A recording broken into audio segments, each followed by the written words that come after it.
கோபம் கொண்ட அர்ஜுனன் கண்ணனை பார்த்து, என் தாக்குதலில் கர்ணனின் ரதம் அடிகள் கணக்கில் நகர்ந்ததே, அதற்கு நீங்கள் ஒன்றுமே சொல்லவில்லையே. நமது ரதம் நகர்ந்ததற்கு அவனை பாராட்டுகிறீர்களே என்றான். ஆம் அர்ஜுனா, அவன் ரதத்தில் மனிதர்களான சல்லியனும் கர்ணனும் மட்டும்தான் இருக்கிறார்கள். உன் ரதத்திலோ நீயும் மூவுலகையும் தன்னுள்ளே அடக்கிய நானும் இருக்கிறேன். மூவுலகங்களும் என்னுள் அடக்கம்.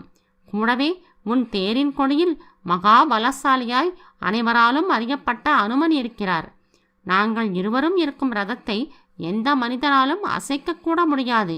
ஆனால் கர்ணனின் தாக்குதலில் ரதம் சில அங்குலங்கள் ஆனாலும் நகர்ந்திருக்கிறதே. நானும் அனுமாரும் இல்லை என்றால் நினைத்துப்பார் உன் நிலைமையை.